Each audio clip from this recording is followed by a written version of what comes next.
Yes, welcome back to the 404 Heelz podcast. We are your hosts. That's my main man, Aaron McKee. What up, y'all? And I am Steph, Ronin.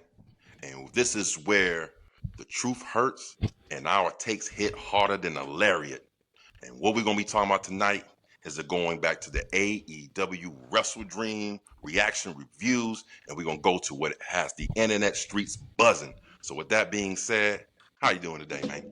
It's good, bro. It's good, bro. Let's start this show off with some fireworks in the middle of a match. Let's go, baby. Let's go. Speaking of which, man, let's go ahead and get in that, man. I've seen a lot of uproar over this, how this kicked off the pay-per-view.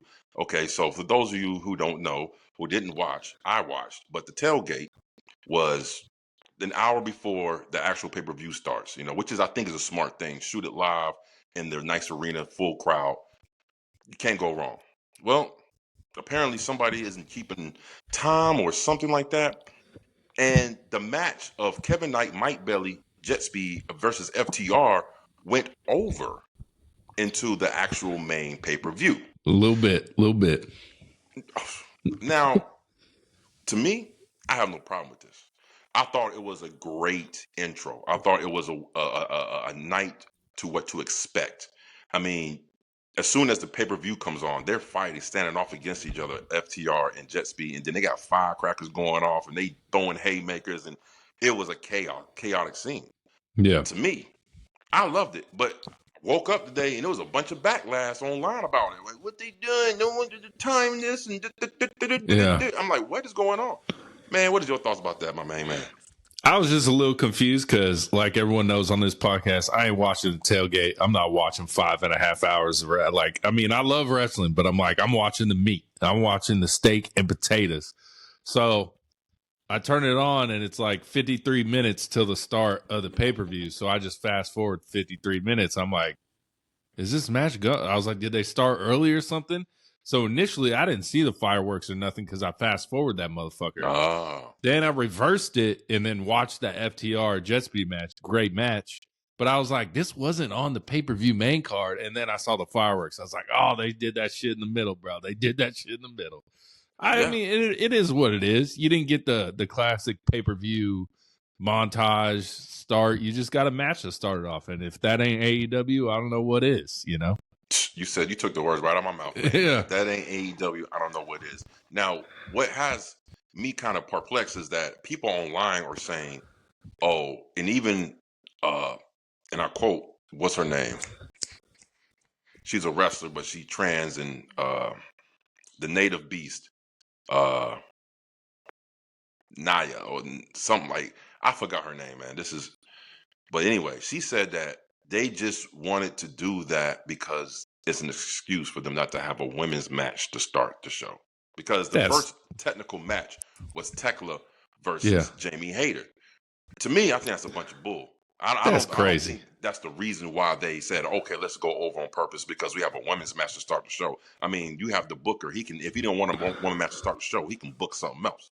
Yeah. I think that's a bunch of asinine, bro. I just think it's just people just crying over spilt milk. You know what I'm saying? Yeah. They just want to have a reason to point fingers and say, oh, this is something. But to me, it didn't bother me because, like you said, the match of Jet Speed and Mike Bailey, I watched from beginning to end.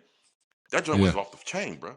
Yeah. Matter of fact, let's get into it. Were the fireworks on a timer or something? Couldn't they not have just waited until the match ended and then did the fireworks? Was it intentional is what I want to find out. I think it was intentional, man. I think, think about this. We're talking about a company that want to do anarchy in the arena, and they play music while all this stuff is going on. I mean, this is AEW, man. This is one thing I love about AEW. They're not so restricted. They're not so structured. It's always the same thing every week. It's not like that with AEW. Yeah. So to me, I think it's a win.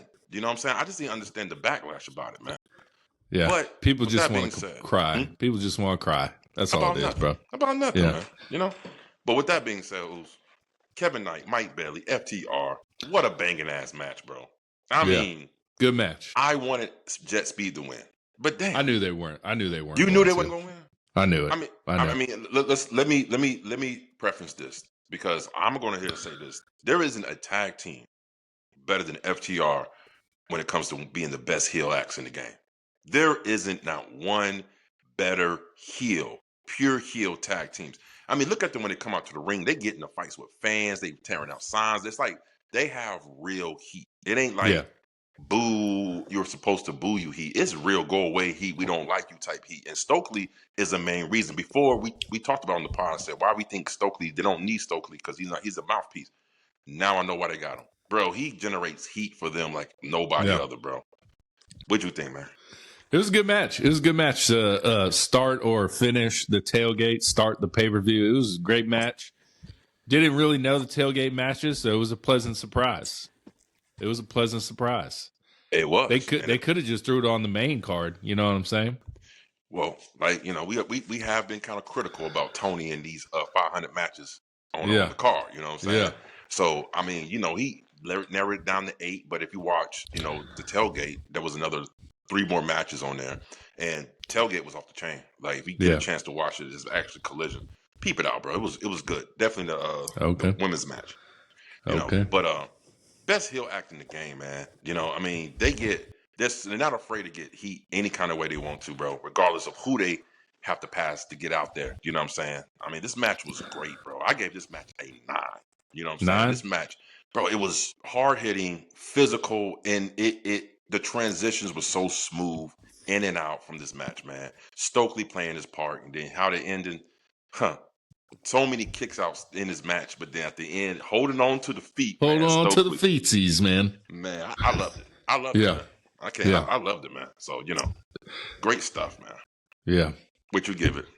8.5. 8.5. Fair. Yeah. Fair. Yeah. Fair. I like that.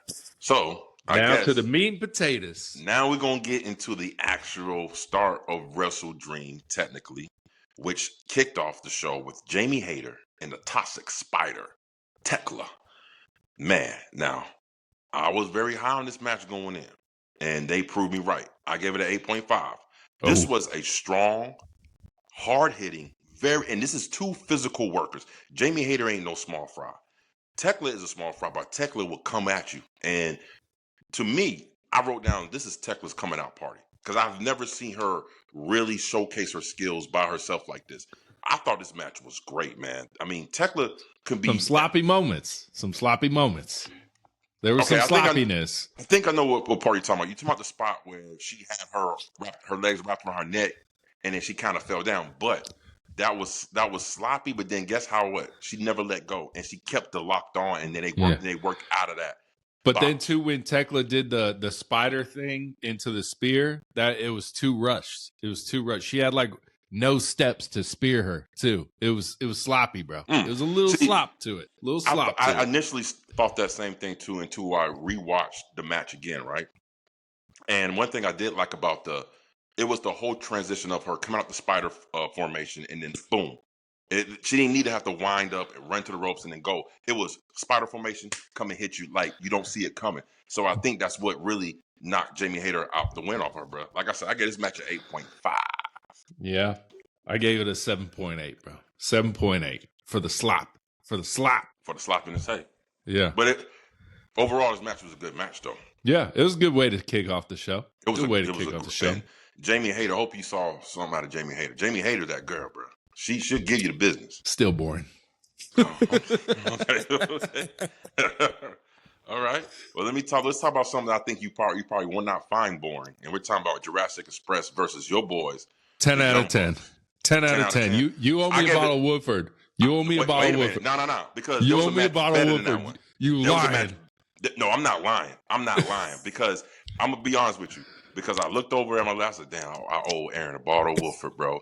Because this match is fucking banging. And 2, I saw the match later on that I said it knocked this one out. Because I gave this match a 9.5. All right? Don't tell me the other match was the tag match. Do not say it. Don't say it, bro. Don't tell me it was Okada and Takeshita, bro. Don't say it. Look, wait a minute now. We ain't there yet. We're going to talk about some things first, man. I knew it. I was like, he going to give it to this bullshit right here, bro. We're going to find out what's going on. Bro, I think this is one of the few times where I got to give props to the commentary. They did a great job of like setting up the match itself, always reminding us about the $500,000. You know what I'm saying? Adding The stakes. $32.17 Young Bucks, baby. Bro, who keeps coming up with this stuff? This is brilliant shit, bro. The $32.17 bucks. Yeah. I loved it, man. But I mean, look, this was an excellent match.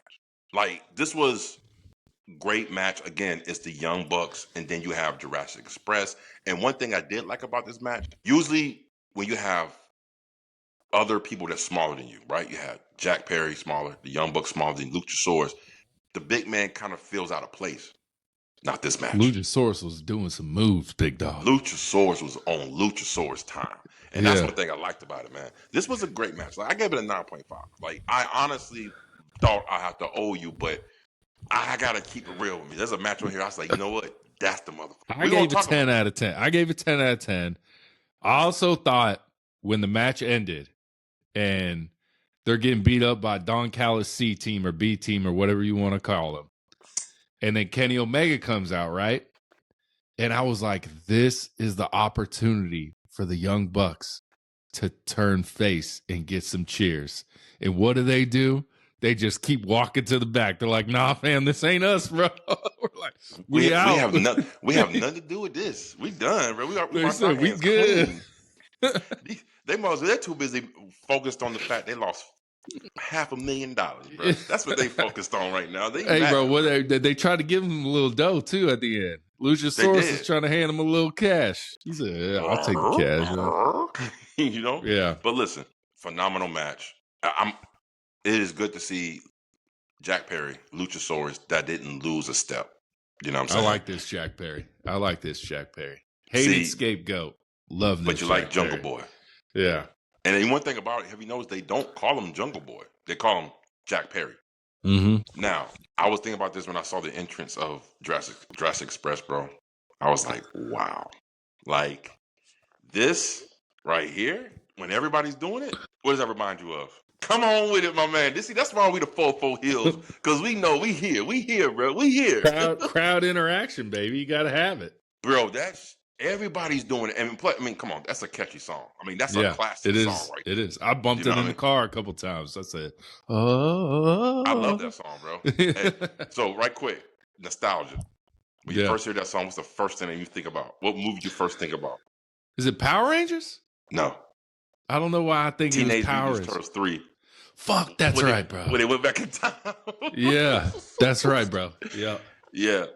But, yo, I mean, the financial hardships, the Young Bucks trying their best to find any kind of way to win, the communication between the Young Bucks, and then Jack Perry's in there. I mean, this was a good match. To me, this was the second best match of the night, to me. It was my number one, baby. And I'm going to be honest with you, up to that point, this was the best match of the night. I was like, damn, I owe him a bottle. I ain't going to front, like, I owe him a bottle. But then I saw some, I said, I even got it a higher rated than Mox and Darby, too. I liked it more. I didn't think I would because I like those death match types. Let me see. But I liked this was my match of the night by far. Starting second, baby. Starting second. That was good. Anything else you want to add to the match? Anything that you noticed? Anything that sticked out? Anything that caught your eye? Young Bucks are the greatest tag team of all time. Not even close. I'm gonna say that again. And bro, Tony Schiavone was he this bad at commentary when we watched WCW, bro? He wasn't. He says wrong moves all the time. He says wrong name. I'm like, bro, what? I can't think of the specifics. But a couple times I was like, what is he fucking even saying? Bro, listen, it was like, you right. Like, I forced myself because of nostalgia reason, because he was the voice of WCW for the longest, and he was on point. But, I mean, I guess age is catching up to him, and I guess, his brain ain't as sharp as it was. He'll be like, look at that move. And Nigel McGuinness will actually say the move's name. Like, I'm like, bro, you've been in this business for how long, bro? Like, their combination reminds me of in WWE? Michael Cole and Wade Barrett. The same exact thing. Michael Cole would say, what a move. And then, and then Wade Barrett would actually say the move. Yeah. And honestly, you know what Michael Cole got that from? Because Vince McMahon been in his ear for so long. Back in the day, if you pay attention, Vince McMahon, he didn't know the moves, right? So you know what he said? What a maneuver! What a maneuver! You know what I'm saying? Like, he would never Like if he didn't know the name of the move, he'll say it's a what a maneuver. You know what I mean? That was his thing and stuff. But yeah, I mean, I'm looking forward to where the storyline of the Young Bucks is going to be. Yeah. Now, we need you already something. mentioned a little bit of that. You said they could have a face to turn face, and Kenny Omega came down. He didn't straight come busting in the head. He was like, "Come on, guys." Yeah, the elite. The and elite. They said, "We good.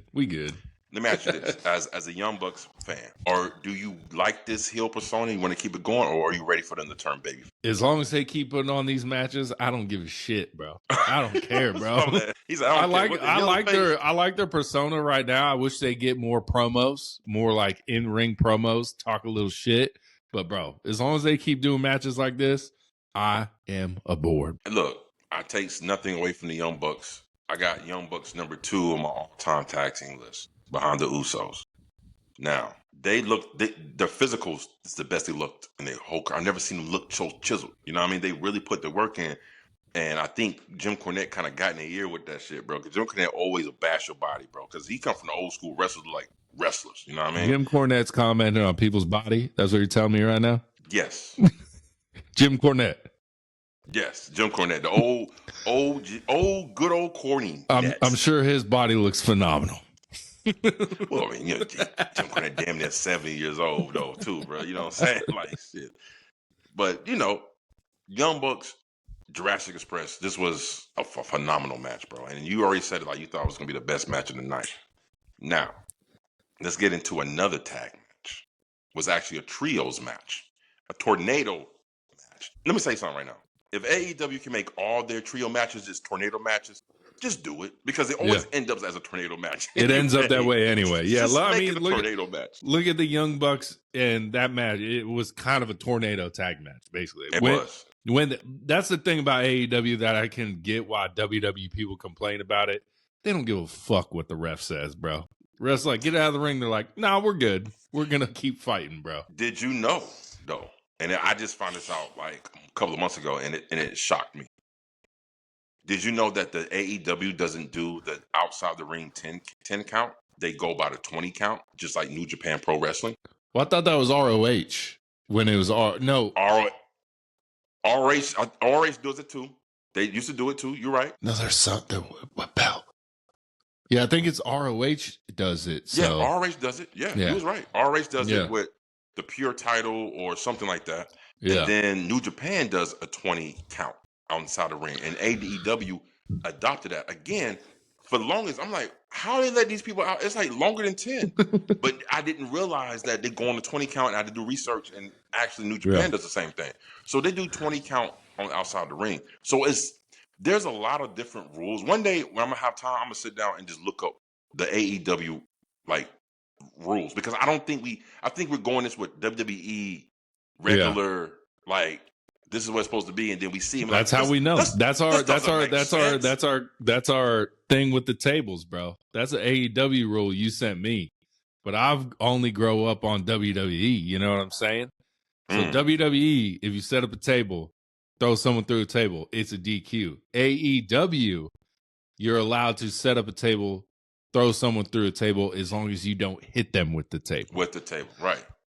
Right. So I'm like, shit, set up some steel chairs and throw motherfuckers on it every match then. You know what I'm saying? Look, listen, it's just like the old WCW. When I was growing up, I grew up on WCW before I grew up on WWE. So when I was watching WCW, when I seen motherfuckers get clothesline outside the ring, and the referee would disqualify the match because throwing somebody over the top rope was a disqualification. But in WWE, they let it go. So I was like, wait, he's supposed to be disqualified, but WWE is a different rule. So different rules about wrestling. Good shit right here, man. Now, back to what we're going to. Trios match. Hurt Syndicate versus the other man. Boy, oh boy, oh boy. This was another good banger match, bro. I gave it an 8.5. It was good. What'd you give it? 8. Solid 8. Remember when we said how good MVP looked in that one match probably like 6, 7, 8 months ago? Remember that? Yeah. He didn't look so good this match. Not too good. Not too good on this one. I was like, damn, MVP, you taking all the bumps and all the hits, bro. Yeah. Listen, first of all, let's go ahead and give some flowers to the Gates of Agony. Let's go ahead and give some flowers to Ricochet. I mean, this is a perfect pairing. Like, I wasn't with it at first because I was like, well, how is Rick? Yeah. You know what I mean? Because Gates of Agony wasn't on our, like, we're like, they're all right. But that like, wasn't on our radar. They just lost to the Hurt Syndicate in a tag match on, I forget what pay-per-view. And we're like, yeah, they're just a drifter team. But now, man, they're coming to their own, bro. They're coming into their own. And I love it. I love everything about this. Listen, Ricochet, to me, is the best annoying heel in the game today. And every time I see him rock Eagles, I think about you. I'm like, now I know Aaron's like, this motherfucker. Yeah, fuck the Eagles shirt underneath. He doesn't care, fuck bro. The tush push. Fuck that shit. Bro, can we get rid of that, please? Can we get rid of that shit, bro? No, bro, just other teams need to do it. Quit complaining about it. Just do it. You know what I'm saying? That is, I don't know what part of football that is. I've never seen football like that in my life before. Yeah. You know what I'm saying? So, but listen, this was a very good wrestling match, and I like the storyline between the two. Now, I heard some backlash online saying that they think that this was too short of a storyline. They feel like it should have been longer. But I mean, this is the third match they've had. Thank you. How is it a short story? They've had 3 matches. We had the triple threat street fight. We had the tag team between Bobby and them and the Gates of Agony. And now we get this. That's not short at all. That's a wrestling story right there. God damn it. And if you really think about it, it's longer. The storyline happened way with Ricochet trying to recruit Ricochet. Bam. There you go. See, this is what you got to do. You listen to the 4-4 Heelz podcast. We're going to put you on game. That's all we're going to do. We'll break it down for you. I'm not going to call you dumbasses, but we're gonna put it on. We're gonna break it down for you. Yeah. You know what I'm saying? If you have some questions, we got the answers. You understand? Yeah. So listen, the match. Did you feel like the match was kind of short? No, I didn't feel like it was short, but like I think it was weird. I think it was like right before the match started. They're like, the winner of this gets a trios championship opportunity. I would have liked to known that before. You know, I don't know. It was just kind of like, might as well just throw in that. Listen, let me tell you something. We already talked about this, and I thought about us again. I was like, man, me and the Oos just literally talked about if the Demand lose this match, they're going to go on to the Trios Championship. But then here goes Tony. He must have watched our podcast. He was like, that's a good stipulation. I'm going to throw that thing in there because this was last minute, bro. Yeah. They just threw it in there, and then the Demand didn't win. It's going to be the fucking Hurt Syndicate with MVP. We'll see what MVP shows up to this match on Wednesday. You know what I'm saying? You know what I think is going to happen? I think the Demand is going to tell the Hurt Syndicate, put your trios title shot, one last match. Us 3 versus you 3. Put it on the line. But they wrestling Wednesday, though, for the trios championship, bro. Oh, shit. Yeah. It's Hobbs and them boys on Wednesday versus Hurt Syndicate, bro. On Wednesday. Well, damn. Well, yeah. Pay attention to our episode so we let you know if Hurt Syndicate versus Docs is going to win this match, man. Wow. Okay. I didn't know it happened that quick. I thought it was something down the line. Super quick, bro. Tony moved fast, bro. Tony Khan moves fast, bro. He moved a little bit too damn fast. You know what I'm saying? Yeah. Shit. All right. Well, 8.5 for me. You gave it a what? I give it an 8.3. 8.3. Yeah. What do you think this match was missing? The Demand winning. That's what I thought was missing. You know what? Honestly, yeah. That would have really put them over the top. Yeah. You know what I'm saying? I think that would have solidified them as people in the game, but I just feel like Bobby Lashley didn't want that to happen. Bobby Lashley shouldn't be in AEW. I'm going to say it, bro. He shouldn't Explain. He just, I mean, as we've said on this podcast before, we don't know if it's true or not. This man is not going to take a pin ever. It's always going to be fucking MVP or Shelton Benjamin. And then, like, he has to hit the finishing. I just think when Bobby Lashley came into AEW, Tony Khan gave him a little creative freedom a la Hulk Hogan to kind of dictate stuff. And it just, everything I've said is he's not taking a pin ever when they lose. And then he gets to hit the spear, but then Shelton Benjamin gets the cover. I'm like, bro, I can't believe Bobby Lashley didn't take the cover. I don't know, bro. Like, if you can name one person in AEW that Bobby Lashley will lay down for, who would it be? Nobody. I got one. I think he'll lay down for this person. MJF. Bro, he got MJF kicked out of the Hurt Syndicate. In my eyes, I think he did. Yeah, I mean, pretty much. But I think because he was the WWE champ, Brock Lesnar, all these people he faced, I think he's still coming into AEW as his mindset and his star power is bigger than anyone in AEW. And it's not, bro. It's not. True. The crowd loves Hurt Syndicate, but like MJF's bigger than you in AEW. Will Ospreay's bigger, and they're not even around right now. True. Hangman's bigger than you. I bet it might be killing him right now that he's not had a singles championship opportunity. It's a good take. It's a good take. Like I said before, man, our takes hit harder than the lariat. So we're going to tell you right now, my man Aaron McKee said it. You heard it here first on 44 Heelz podcast. You know what? You bring up some good points, man. I mean, we have never seen Bobby Lashley get pinned, nowhere, or even get close to being pinned. Not even close. So there might be some truth to that. But then again, I always think back to that Darby or Owani just a couple of days ago.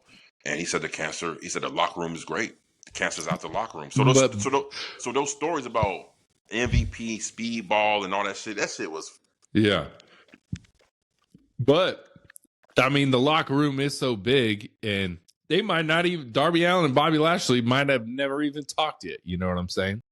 I just think Bobby Lashley cares more about Bobby Lashley than he cares about AEW. AEW. Okay. But time will tell. Time will tell, Bobby. Time will tell. Time will tell. Time will tell. You know, I don't think a problem with doing the job. I just think he is one of those wrestlers that we talked about that, like, I don't think that works for my character. Like, I think he. Bro, you big as shit. I get it. No, you gotta remember though. You Ronda Rousey in it right now. Well, why should I lose to Alexa Bliss? Because it's professional wrestling. That's why you lose to Alexa Bliss. Yeah, but you know, I kind of feel like only MMA people have that type of mentality. They come from MMA and they come to wrestling because Bobby Lashley is undefeated in Bellator. Yeah, I mean he can really bust your ass if it comes down to it. You know what I'm saying? So I feel like he has this aura about himself, like, you know, I cannot lose to just anybody. It's got to be somebody worthy. And I think MJF is the one person I think he will lose to. He'll lay down for. I don't think so. Okay. Time will tell. Time will tell, my friend. All right. Hurt Syndicate gets the win. They go on to the Trios Championship match. You heard it right here first from Aaron McKee on Wednesday versus the Ops. We're going to get into that another time. Yeah. Now, let's get into the residential cowboy. Say his full name. The TNT champion, Kyle Fletcher versus Mark Briscoe. My man, what did you think about this match? I'm going to let you kick this thing off, bro. What did you think about it? To be honest, it was a great match. I was expecting. Wow. See, you know what? Which match was better? This Kyle Fletcher versus Mark Briscoe or Kyle Fletcher versus Ishii on a random fucking night? Which match was better? The Ishii. Yeah. I mean, you're right. You're right about that. And because I had the same sentiments. I did expect more. But one thing I did forget. See, sometimes when I go into watching the pay-per-view, I go in with definitely AEWs. I'm going with this. It's got to be, I'm going with this mind frame. And one thing I've noticed about AEW over the last couple of pay-per-views, they actually kind of slowed it down. And I think they actually take account from the other matches coming into play to this match. Because I've seen a lot of things in this match that I didn't see in the other two matches of Kyle Fletcher and Mark Briscoe. So this was more of a continuance. The other four matches. Okay, other four matches. Yeah. Okay. I mean, they have the best chemistry by far. Like, Mark Briscoe, Kyle Fletcher, they have a great chemistry between those two in the ring as workers, right? This was another great match from them. I mean, this is easily It was a good match. It was good. It was maybe good. my top four matches on the card. Yeah. You know? But was it a top 5 Kyle Fletcher match? No, it wasn't. No. See? And maybe AEW is doing that to us, bro. We expect the best matches every pay-per-view. Top what you did last. Top what you did this. But I was excited. But then I was like, that match was great. but like somehow it underdelivered. And that's just how AEW is made us feel from here. You know what I'm saying? It's AEW's fault. So, and you know what? And you're right, because I thought about this, and I was going to talk about something like this on Word on the Street, but we should be talking about it right now. Is AEW's style, is it going to be their downfall? Is it going to be more of an enemy? The same reason why you love them will be the same reason why you condemn them. Meaning, you're going with this high expectations because it's AEW, right? And then something like this happens, like that Kyle Fletcher and Mark Briscoe match. Like, I feel like there's more juice in that lemon or something. You know what I mean? Yeah. But again, I just look at it as for what this match was and what it represented, and the match itself, and what the story they told in this match. Because the story they told in this match was way different from the other 4 matches. Now, this is a match of we've wrestled 4 other times. You know me, I know you, because you've seen a lot of reversals, you've seen a lot of stops and goes. Like usually, I'm gonna hit you with this, and no, not this time. So this match was a different type of body match than before. So with that being said, I get this match a 9 because it still was a great match. Like you could take this match and just put that on any other show, and that'd probably be the best match of the fucking night. Yeah. Like that's how good this match was. But you're going against other elite talent in AEW. So, and plus you're going against the number 1 elite talent, which is yourself from the previous 4 matches. So I feel like this really, it delivered up to expectations, but it under-delivered because who was in the match as far as what they did the other 4 matches. Now, yeah, for sure, bro. That makes sense. Oh shit, you good? Okay, there he goes. You paused for a little bit. Technical difficulties, yeah. But yeah, like you said, like is AEW maybe hurting themselves because we expect so much from every single match on a pay-per-view. That's tough. Right. It's tough. It's tough, bro. It's tough. I mean, it's a hard standard to always uphold. Yeah. You know? But you know what? For AEW's sake, for the last 6 years, they've been delivering, bro. They have been delivering. And I'm going to say that for Word on the Street because I got a nice little prop rant I want to have because they're the king. Yeah. They're the king. They're the king. I gave it a 8.2. That's what I gave. I gave it a 9. Mm-hmm. I get this match a 9. I ain't mad at that. Damn shit. I'm good, bro. Let's go. Cool. Let's go. It is pixelated, but let's go. Let's go. All right. Now we're gonna move on to, I'm not gonna lie, this was a very, very surprising match to me. AEW's Women's World Championship match, Timeless Toni Storm versus Kris Statlander. Out of this world she go. I gave this match a 9. I had to. I think this was one of Tony's best in-ring matches that I've seen in a long time. It was good. I give it 8.4. I'm just not feeling Kris Statlander as the Women's World Champion, bro.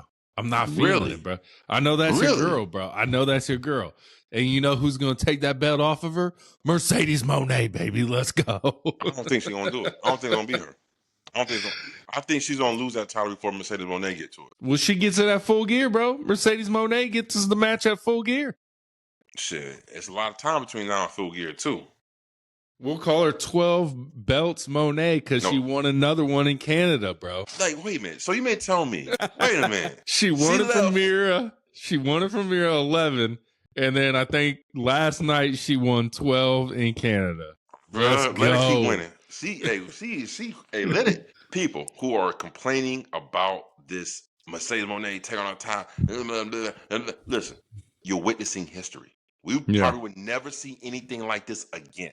Enjoy it while you see it, while you're witnessing it. Because you can look back and be like, you know what? Back in the day, I seen Mercedes Monet win 13 times. You know what I'm saying? You are witnessing history. I'm enjoying it, bro. Like, she is racking it up. I would have never guessed. If someone had told me Mercedes Monet is coming to AEW, what do you think she'd do? I would probably be like, oh, she's going to win the AEW Women's Championship. I would never, and then somebody would be like, my future self would have came back like, nah, bro, she's going to win 13 championships. You're like, what? At the same time? Blow your mind. You know what I'm saying? So I appreciate that. But back onto the Kris Statlander and fucking Toni Storm match. We done jumped the goddamn thing because that's the next match up. But this was a very physical match. This is, like I said, this is probably Toni Storm's best in-ring match I've seen from her since Mariah May in the Hollywood Ending match. Is that fair to say? I think her and Mercedes Monet All In was better than this match. Whoa, really? Yeah, I think so. And I think it's just because my personal bias, I like Mercedes Monet more than I like Chris Statlander. Right.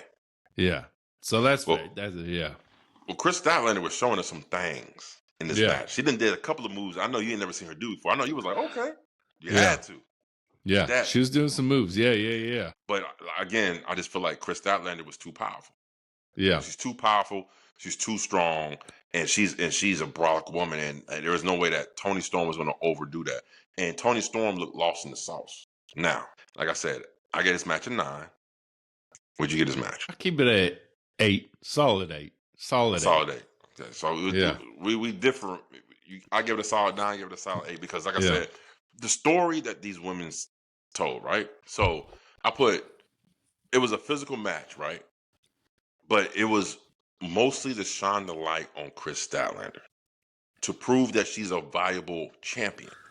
You can't have Toni Storm come in and dominate the match and then have Chris Statlander win on a roll up because now her credibility as a champion goes out the window. So they did a good job making Chris Statlander look strong within the match. You know, even the best women's wrestling, you can't take away from the fact that Chris Statlander is an anomaly in that ring. She can move like a luchador when she wants to, and she's strong as hell. You know what I'm saying? She has the look. She has the persona, bro. She has everything flowing for her right now, and I can see why she's a champion. Like I said, maybe it's going to take some time for her to grow on you because, you just jumped in the pool. But I'm telling you, I've been seeing Chris Statlander for the longest, and for the simple fact that this match was the first time they ever wrestled together. Like that's an element a lot of people forget too. Like this was the first time Toni Storm and Chris Statlander ever faced off one-on-one. Yeah, one-on-one. Yeah, for sure. That comes into play. Into play. So I mean, she and whether you want to admit it or not, Chris Statlander this match cemented her as one of the biggest women stars in the company, bro. She's up there. Put Toni Storm, Mercedes Monet, put Megan Bain, put Chris Statlander. She's up there, bro. She's up there, man. And one thing I love about Toni Storm, bro, she's not only the biggest star, women's star in the fucking company. She's a selfless star. She let Chris Statlander shine. And that's one thing you want from your biggest stars. Give them the rub, as they say, right? Mm-hmm. She let her shine, man. So, man, this was good. Now, let's talk about what happened after them. So I was like, where does Toni Storm go from here, right? And then it hit me. It already happened. I said, this is exactly where they're going. She's in the corner looking all down and out. Who comes to her side? Mina. All right? This was... Future tag champs right there. There you go. Boom, there you go. They said, you know what? Don't worry about it. You can lose the women's championship with some women tag team championships on you. Yeah. That's what we're going to do. And I feel like that might be the winning team right there. Yeah. I bet. Put it in the books. It'll be Megan Bain and Penelope Ford in the championship versus Toni Storm and Mina Shirakawa. There you go. Mark it right here first on the 440 podcast. We said it. That's the final. That's where we going. Yeah. That's where it's going to go. If we're wrong, we're wrong. But damn it, we ain't wrong too many damn times. I'll tell you right now, bro. The bracket gets released on Wednesday on Dynamite. So this is a big Dynamite, man. Yeah. That's a big Dynamite. Okay. So Mina Shirakawa, we're gonna go ahead and jump into that. This was an impromptu match because this was not listed on the card. Yeah, remember we was talking about, I was like, Mercedes ain't wrestling? I was like, really? And then come to find out, she getting her 11th belt, 10th belt, whatever the fuck. How many belts? We losing track. 2 minute count. I love it. I love it, though. TBS champion Mercedes Monet, the CEO, versus Mina Shirakawa. Boy, oh boy, did they put on a fucking banger. And let me tell you something. There was a couple of times in that match, this is how you know this match was good. I thought Mercedes was going to lose. I said, Shirakawa about to get it. Did you ever think that? Not realistically, but within the match, I was like, oh shit. Yeah. But realistically, I was like, Mercedes getting another belt tonight. And, she did. But she's the interim champ, bro. So the champs hurt. They do it in boxing. They do it in the UFC. You're the interim champ till that champ comes back. And then you will face that champ for the actual undisputed championship. I am trying to scratch my head to think who was the ROH Women's TV champion before she got hurt. I don't know either. I was hoping you would tell me. I don't fucking know either. I don't watch ROH. That's too much wrestling, bro. Just why we don't watch NXT either. It's too much. That's a lot, bro. Yeah. We ain't got that much time in the damn week, to be honest with you. Listen, I like this match. I gave this match a 9.5. She gave Mercedes Monet a run for her money, bro. There was a lot of close calls, a lot of close pins, a lot of close finishes. And how Mercedes Monet won the match. Let me tell you something. This is one thing I like about this. Mercedes Monet used that same tactic, but used it on the middle rope within the eyesight of the referee. And he's like, get it off, right? And I was like, wow, who's going to win this match? Because she didn't try everything, and she still can't get it right. It took her to a little roll-up type and with her foot on the bottom rope. Yeah. For the referee not to see it. 1, 2, 3. Now you have 11 times. 11 belts Monet. The Ultimo Monet, as they call it. Ultimo Monet. Good shit, bro. This was a good match, man. Yeah. The belt collector persona has been very fun. Like, it shows how talented she is as a pro wrestler, right? For all of these different independent promotions, and I'm not talking about this within the States, around the world, to throw the title on her. We're going to get, bro. It says a lot about her as a star, her star power. It says a lot about her in-ring ability. And for her to sit here, did you know, when she won that 11th title, she broke the Ultimos Dragons record for who held it for 3 decades, for 30 years. Ultimo Dragons record was never beat. Mercedes Monet shattered it. She shattered it by 2 belts. Yeah. And now that we're talking, she's got another belt. Another one coming. So, great match. I mean, this was, again, this is a prime example of always said, not every match needs a story. There was no story. There was no build. There was nothing to this match. But they came out there, they set the roof on fire, and then they put that motherfucker out. You understand what I'm saying? Like, Mina Shirakawa, she's a great one. Like, and let me tell you something. If y'all seen our last show, Restricted Chaos, when we was talking about our version of Forbidden Door fantasy book, my first match that came to mind, I had Exit Out. It was Mina Shirakawa versus Io Sky. I think that shit would be a banger because Mina Shirakawa, she ain't no trump in that ring. She can go. Like, she can go. You know what I mean? So this was a very solid match from Mercedes Monet. But then the beautiful thing was the tease at the end of Mercedes Monet and Chris Statlander. She interrupted Chris Statlander's celebration moment with her music coming in the ring, and then she did the exact same thing to her. Came out and interrupted her and said, "What's up?" What's up? See, this is why I like Chris Statlander. She squares up with folks. She ain't going to hit you from behind. She ain't going to do dirty tactics like that. She going to square up with you and be like, "What's up?" Because she had a chance to run up and to Mercedes Monet, right? And she just said, the belt let's down. face off. Let's face off. Yep. My man, what's your thoughts about this match, man? And what It was a good match. It was a good match. I gave it a solid 8.5. 8.5. Yeah. 8. Not bad. Not bad. It was great. It was a great match, man. Great match. Mercedes Monet definitely can go in that ring. I'm glad that she didn't win the match with her finishing move. Like, it took more than that. Yeah. She actually did it to her, but she kicked out. So it shows you how much this match, title for title, was on the line and how important it was to Mina Shirakawa to not lose this match and also get the women's championship match. And you know what?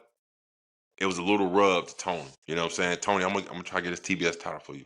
You know what I'm saying? Yeah. So it was a little rub to Toni, man. Everything about this match, the storytelling, the in-ring action, the selling, everything about this match was phenomenal, bro. That's why I gave it a 9.5.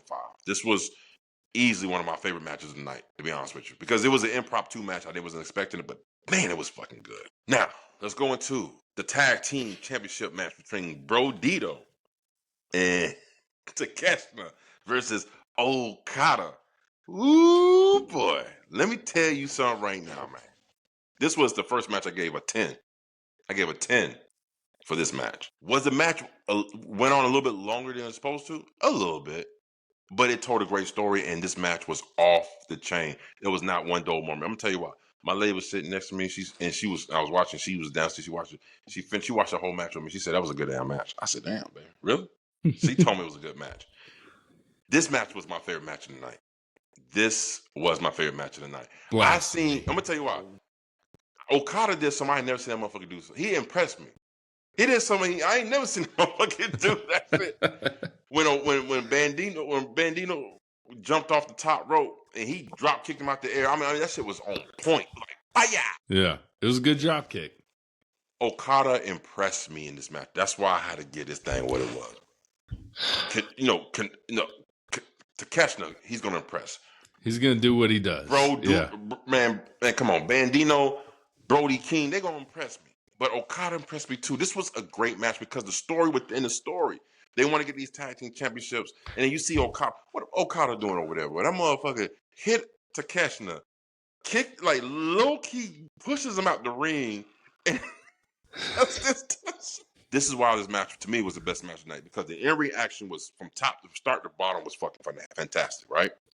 But then it spun off into another story. Another story is going to happen. And this is what the story we've been waiting for was Takeshita versus Okada. Now, I'm going to let you have the stage because I know you got some shit you want to talk about because you can get it off your chest. What's on your mind? It ain't even close to the Young Bucks, bro. The Young Bucks deliver, bro. Stop. No way, bro. Oh, I'm flipping you off. I turn to Takeshita. Are you flipping me up? Stop, bro. No. You got fucking Brody King finally doing the Macarena. Come on, bro. No. Come on, no. You need to go rewatch both matches and really be honest with yourself. You need to be honest with yourself. The Young Bucks are the truth. No, the Young Bucks. No, listen, this is not me taking anything from the Young Bucks. And I didn't give a fuck about the damn bet. I don't care. I pay up. I don't care. That shit don't mean nothing to me. It ain't nothing but a bottle of Woodford, bro. It don't mean shit to me. But I could not sit here and say the Young Bucks had the best match when in my heart, I felt like this was the best match of the night. This tag team match was good, man. Bro Dito is a good wrestler. Brody King, and then you have two greats on the other side with Takeshita, who is the IWGP champion, by the way. Yeah. And Okada. And just the dynamic between them two was already one story, and then you going against a good formidable tag team. And let me tell you something right now. AEW, as soon as y'all release a Bro Dito shirt with that cartoon with them boys like that, I'm buying that shit. I like that shit, bro. I like that shit, man. Bro Dito, it was man, a good y'all match. keep it going. It was a good match. I gave it a solid 8.9 out of 10, bro. It was good. You know, you should go ahead and get that thing a 9, bro. I don't know why you capping on that shit, bro. Why are you capping? This was a 9. This was a good match. It was an 8.9 out of 10. It was good. What did you not like about it? Just because I'm comparing it to my boys, the Young Bucks. I'm comparing tag matches versus tag matches. You know what I'm saying? Right. So, and I was just highly entertained, maybe because I like the Young Bucks more. That's probably why. See, and again, I agree with you. The Young Bucks and the Jurassic Express was my best match until I seen this match. And I'm going to tell you this why I put this over the top. The Young Bucks and Jurassic Express got 9.5. I got a 10 for them. It's the dynamic of Takeshita and Okada. That what made it even better to me. You understand what I'm saying? Yeah. So I'm being honest. If that, put it this way, if that wasn't a thing that is basically leading up to, right? Then Jurassic Express and Young Bucks would have took the best match. But because that match was already a banger, and then you had that element already developing within it, come on, man. There's no way I could have been like, this is not, it was good. I think if he would have flipped positions in the pay-per-view, you would have chosen the Young Bucks. Jurassic took their position, like went on this way. Like if Takeshita in that match was second, and then the Young Bucks and Jurassic Express was that position, I think you change your mind, bro. Well, again, if there is no problem or any beef that's formulating between Takeshita and Okada, and they just Don Callis members, they try to win his title, But the simple fact that that's That was the whole story of that match. You know what I'm saying? Yeah, and we'll see where it goes from here. You know what I'm saying? We'll see where it goes from ready, here. bro, because I'm ready to see Takeshita put that boy down. You understand what I'm saying? Yeah. And one thing I want to say about this, man, Takeshita don't get enough love, bro. He is easily one of the best wrestlers in the world right now. Like, I have never seen him botch. It's always clean, effortless, just smooth. You know what I mean? He's smooth with it. Yeah. Takeshita, bro. Yeah. He's one of my faves. Trust me. That's my guy. So 8.9 for you. 8.9, big dog. 8.9. First 10 of the match for me. For the night. Well, I know somebody who wished they thought they could count to 10 to win this match. This was actually one of my lowest rated matches, to be honest with you. AEW World Championship match. Hangman Adam Page versus Samoa Joe. Hangman missed that whole fucking backflip off the top rope. He didn't connect with Samoa Joe at all, bro. And then went for the pin, bro. I was like, no. I gave this match an 8. And that's me giving respect to Hangman. No, that's me giving respect to Samoa Joe. Oh, okay. Samoa Joe ain't nobody to play with. Samoa Joe is that guy. Now, listen, this was a great physical match. It told a story that needed to be told throughout the match, which was good. Joe, what I tell you, it's the rugged, never quit cowboy versus the leader of the nation of violence. He's gonna come out swinging. Joe, that's exactly what it is. He was the aggressor the whole damn match. You know what I'm saying? And pretty much, let's be honest, Joe was the better wrestler than Hangman for most of that match. I mean, shit, maybe. I'll give you a maybe, bro. I'll give you a maybe. I don't know. I just feel like they both didn't have good chemistry. They just didn't have good chemistry. Because there was a top where like Hangman got on the top rope, Samoa Joe's on the outside of the ring, and like he kind of does his walk away, but like Adam doesn't jump, and then they kind of go back to it, and it was just like so much. It was just off timing, I guess. In this match, I was expecting more from this match for sure. Like you were. Okay. I mean, I was too. That's why I gave it an 8. But so you basically telling me you think this match was a clunker? It was very clunky. It wasn't smooth. Yeah. It wasn't. Yeah. Yeah. But this was a good match. And the post match was even better, to be honest with you. We'll get into that. But I think what made this match what it was, the crowd was hot for this match.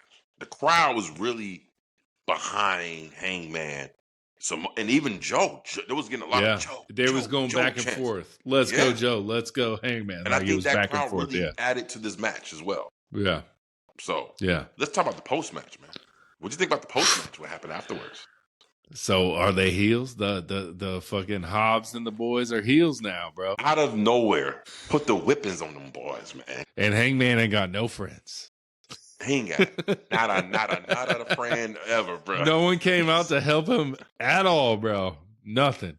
Not even Kenny Omega. Nothing, bro. Nothing, my friend. That's sad, man. I think this is going to jumpstart as resilient as Hangman is. I think we're gonna get the drinking cowboy.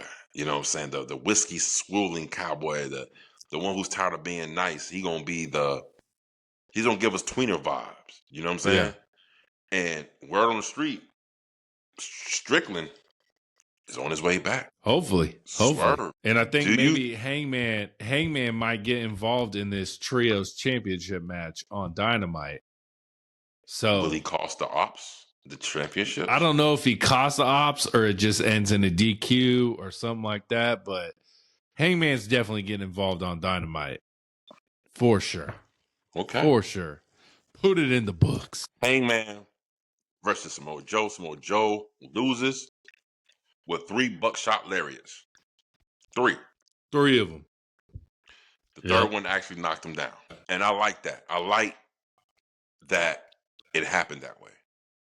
It's going to take a lot to take my boy down, Samoa Joe, you know? Yeah, Samoa Joe's that guy, though. You know what I mean? He Yeah. is he's that guy. And again, not only his mic skills is very underrated. His whole persona, his in-ring is very. He's never mentioned with some of the top greats of all time, and that stops here. Samoa Joe, you is definitely on my list as one of my greats. Like he is. I've been watching for years, and he's always delivered. He's never fall short. He's always consistent with his promos, with his in-ring ability. He's on there. So Yeah. I'm really Samoa Joe. You get your flowers today from the Full Heels podcast, my man. You deserve it, man. This match was an 8, but it's not a bad match. I guess we wanted more. We expected more, right? Yeah, for sure. Let's The main event now. The main event, the most controversial. Oh my God, we gotta get into this shit because Lord, people lose their minds fish over tank, this bro. match, Because of fish tank, bro. Because of a fish. What? First it was a bag. Now it's the fish tank. I thought the bag was worse than the fish tank, bro. Let me tell you something. So if we're talking about the I Quit match between Darby Allin and Jon Moxley, to me, this I guess match of 10. This was my second 10. I loved every bit of this match. I loved every second of this match. It described who Darby Allin is, of his persona, and it described who Jon Moxley is with the Death Riders and his persona. It really told a lot of stories within this match, right? Some say it was humorous. I ain't seen nothing funny about this match. Motherfuckers getting their ass bust in that ring. You know who else ain't got friends? Darby Allin ain't got no friends, bro.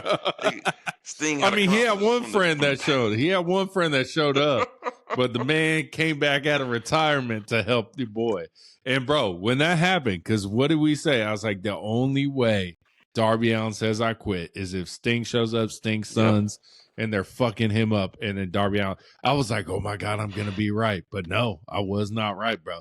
Sting looking old as shit, bro. Got the gray hair, bro. He don't give a shit no more. Extra beard, you know what I'm saying? Yeah, the extra beard, bro. But bro, Darby out, bro. The best moment of the match was when you thought Claudio was gonna throw him into the tables, and then he turned, told the announcers to move. You could see him be like, move, and just chuck Darby Allin like a lawn dart, bro. Just bam, bro. That was great. Listen, that was so great. I woke up today. Jason sent me. He don't even watch AEW. He don't even watch WWE. But he used to watch WWE back in the days. He sent me a clip of that right there. Like, he was like insane. I said, go watch AEW. You see more of that. I went to work today. 2 other people who are like casual fans of wrestling, don't really watch a lot, but like Eldon and Sergio. Yeah. That was like, bro, that was crazy. I was like, bro, y'all need to watch AEW. You ain't seen nothing yet. Bro, come on, let's talk. Where can we start? Let's talk about the whippings. At one point, bro, I said, wait a minute. Jon Moxley really whipping this boy like he mad. Why won't you quit? And Darby Allin stood up and took one on the ropes. He's like, give me another one, bro. Bro. Darby Allin don't give a fuck about his well-being, bro. Darby, either he knows what he's doing and he just like, look. But I'm going to tell you something. Darby Allin caught my attention. And folks, let me ask you, I'm going to tell you something. If you've never seen Darby Allin wrestle live, you need to see it. It's so much better live than it is on TV. I promise you. Bro, my first time I seen Darby Allin wrestle live was when we went to the show. Me and my lady. My lady was so into that match. She was like, they are fucking him up for real. I said, yeah, they really are fucking him up, but he can take it. You know what I'm saying? Yeah. Bro, I'm telling you, bro, I'll tell you the match. It was Brody King versus Darby Allin. Holy crap, bro. Brody King was throwing that boy around like a rag doll. And it was crazy, man. So, again, I stand by my conviction when I say Darby Allin is an attraction. Yeah. This is why he doesn't wrestle. When you take the back bump, not on the flat part of the stairs, but like the stair part of the stairs, bro, I think that was his most painful moment of the night, bro. Bro, that shit has to hurt so bad, bro. Even more than Claudio throwing him on the table, because you're still landing flat. Like, you're good. He kind of like bounced off the table. The just taking it on the metal stairs, your back, bro. That's gotta hurt so bad, bro. That's gotta hurt so bad. Your spine. And the taser. I don't know if he hit him with the taser. I've been tased before. That shit ain't fun, bro. No, that shit ain't fun. I'm surprised somebody ain't pissed their pants. You know what I'm saying? Listen, hitting your back on the rugged edges of a steel step ain't no fun at all. I don't care what you do. Yeah. You know what I'm saying? There's You nothing gonna you get can hurt. do. There's nothing you can do, bro. And them belt whips, bro. Them shits had to hurt, bro. That's what I'm saying. The second ones, like John Moxley was whipping him, but then he was like, "Give me another, give me more." And John Moxley unloaded on that boy like he whooped him like he was a redheaded stepchild. He was whooping that boy like it was nobody's business, bro. I said, "Damn." I thought second coming of Jesus is coming or something. I don't know what he whooping that boy like he's fucking crazy, man. Yeah. Crazy match, man. Crazy spots. I mean, taking the AEW flag, wrapping around his neck like he said he's gonna do, choking Moxley out. I'm gonna get you. Yeah. Now, here goes the backlash. A lot of people didn't like the finish. I said, let me ask you this. Steen came in. I didn't like the finish. He busted up. I didn't like the finish. Well, I'm gonna tell you why I like the finish. He busted up that damn fish tank with that baseball bat, and I was like, I thought about you again. I was like, shit. Somebody in that front row was like, please hit me. Please hit me with a piece of glass. Free tickets. You know what I'm saying? Listen, he busted up that fish tank. He put John Moxley in the Scorpion Deathlock. I had to fucking correct my boy at work. He was like, he beat you with a sharpshooter? I said, bro, it's a Scorpion Deathlock. Think about it, bro. Stop being stupid.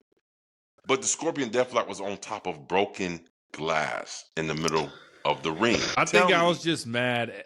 I felt like this match was short, but I think it was close to 30 minutes. But with what was all going on, it felt short to me. Honestly, this whole pay-per-view in general felt short. And I just want to say, shout out Amazon for sucking, because I'm watching, right? I'm watching the pay-per-view, bro, right? I'm watching the pay-per-view. And during the Mercedes Monet Shirakawa match, the shit just stopped. And I was like, what the fuck? So I was like, I'll reset it, whatever. So I go try and watch it again, and it's saying event over, and I can't restart the show or watch the show or nothing. Sure. So I text Amazon. I get on one of their little text things. I was like, hey, like, I don't know what's going on, Amazon. Like, I paid for it. It was, however much money it was. And I was like, I'm trying to watch this shit. And they were like, well, we can refund your money. I was like, okay, but if you refund my money, do I get to finish? Do I get to continue watching it? They're like, no, you have to repay it again. I was like, what do you mean I got to repay it again? I was like, you are interrupting my shit that I paid money for. I can't finish it. Bro, I was so pissed. And then I was just like texting them. So I finished the last 3 or 4 matches in the morning. But I was pissed, bro. I was in it for the long run, bro. I was in it for the long run. Okay. So, F you, Amazon Prime. I'm going straight HBO Max from here on out, bro. And I think it might be $10 cheaper on HBO Max. See, this is what I was about to ask you. Like, I thought you've been doing the HBO Max since day one. No, I've been doing Amazon Prime because we got the account. It's easy. It's simple. So you don't have HBO? No, I do. But I've just been always. I know it's $10 cheaper now that I know that shit. I didn't know. I thought it was the same price, bro. Yo. I didn't know. Yeah, so F you, Amazon Prime. You lost me not as a client because my wife orders a fucking package every fucking day. But so we're always going to have Amazon Prime. But you lost me as a viewership with yeah, Prime. It was like, I think it's because I started an hour late. So I was like just watching it. And then when the shit ended, then you couldn't watch it again. And I was like, this is ridiculous. That's not what happened. I'm going to tell you what happened. Amazon, I went to work today. We have Toast systems. I didn't know that Toast was connected to Amazon. Apparently, there's a cyber attack that happened today that had this whole system jacked up for the whole damn day, bro. And it started last night with that. Get your shift, Jeff Bezos. Get your shit together, bro. Get it together, man. Bezos. We pay too much money for this shit, man. Yeah. Get it together. But Sting showing up, bro. Sting showing up. Did you think the Death Riders were gonna beat the shit out of Sting? Hell no. All he All he did was pick up Marina Shafir and take her on a date, bro. He said, "Come on, girl, we going." He said, "What you know about this being with the Stinger?" You know what I mean? Listen, Sting came in with the baseball bat, busting up folks. And he came back for a good little pretty penny. And he said, "I ain't taking no bumps." that was the deal. I'm gonna come back. Come on, Sting, let's go through a table. I ain't taking no bumps. I'm retired. No. And shout out to Tony Khan. Very smart of him to try to get Sting back in face paint for his last year. Because Sting said after this year, he ain't doing no more after face this year's paint done. at all. It's done. Ever. So Tony Khan said, we got to get you back one more time with this face paint. You know what I'm saying? Yeah. I thought this match was good. I thought it told a great story, man. I mean, everything about it, it lived up to what I expected to, bro. You know what I mean? This is people who are complaining about a faction called the Death Riders doing extreme things like plastic bags and fish tanks and all types of other things. Either you nails don't understand, in the back, all that, yeah. Either you don't understand the persona of this group that is called the Death Riders, or you're too soft. And I like to think the latter of the two. You know what I'm saying? You have a faction called the Death Riders. I mean, what more do you need to be said about what they're going to do? Yeah.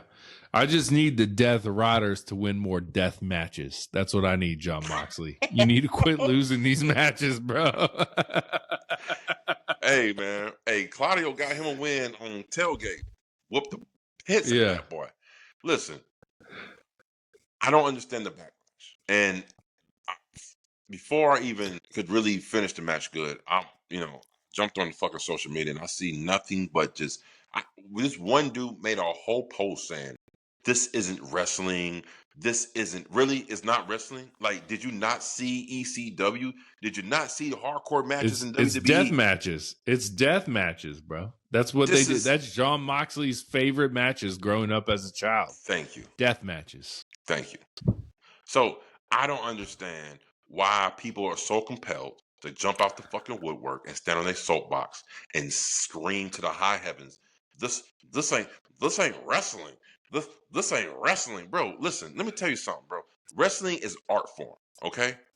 That's like you coming up to me telling me I like lyricism. I like more than flow, and you tell me that's not hip hop, mother. Like, it's different flavors it's different colors of the same spectrum. That's all it is. Yeah, that's all it is. And if you can't appreciate pro wrestling in its different type of colors within its blocks, from hardcore matches, death matches, tag matches, mixed tag matches, like, if you cannot, then you don't love the sport of pro wrestling, because I love it all. I don't care about like I'm the type of wrestling fan. I'm like, what can they do next to go over the line? What can you do to make me be like, ooh, wait a minute? I don't expect them to always play in color within the lines. This ain't kindergarten. We ain't gonna color within the lines. If you're too scrimmage, if it's too much for me, but I guess you don't like horror movies. Okay? And don't watch it. Don't watch it if you don't like it. Again. And most people commenting about how they didn't like it probably didn't watch it. They probably just saw the fish tank shit. Thank you. And didn't watch the whole match. Again, I'll say this one last time. What do you expect from a faction that is called the Death? Yeah. If they was called the Death Riders, and he beat Darby Allin with his finishing move, which is a invert DDT, why they call the Death Riders? They're all called the Death Riders because they're extremists. They push you to the edge, and just when you think they can't do any more, they're gonna go a little further. All right? A little further. Makes perfect sense. This was a perfect match for John Moxley. This was a perfect match for Darby Allin. Did it? Yeah. Honestly, did you go into this match thinking that you're gonna see some soft shit? Like, if you didn't see the shit you saw, would you be disappointed? Like, if I didn't see what they did, I would be disappointed. Yeah. Thank you. I needed that shit. Yeah. They gave me exactly what I wanted. I just wanted it to go longer. There you go. See? Real wrestling fans on this side over here, we keep it a buck. And I just don't understand the backlash. I just feel like people are it's just that new cancel culture, this new, oh, this ain't right. This is. Yeah. You know, it's that shit right there, bro. And it's past that. All right, it's Yeah. passe. You know what I mean? Like that shit would probably fucking flew like 4 years ago. I'll say. You know what I'm saying? But right now, it's a whole different time. All right, we like our shit Yeah. raw. You know what I'm saying? We like it raw. Yeah. You know what I mean? And this was a great match, bro. And I think people were so focused on the high spots in this match that they missed the whole story. And that's the sad thing because it told a great story. It was a great story. It was Darby Allin, the underdog, overcoming the big, bad, mean Death Riders, the leader of the Death Riders, to topple him. You know what I'm saying? To represent AEW. Now, this makes me think, though. Is this the start of the downfall of the Death Riders? Because think about it. John Moxley, who's the leader, it started at All In. He lost the championship to Hangman, who is what? An AEW Day One. Now he lost this very important match to another AEW Day One, to Darby Allin.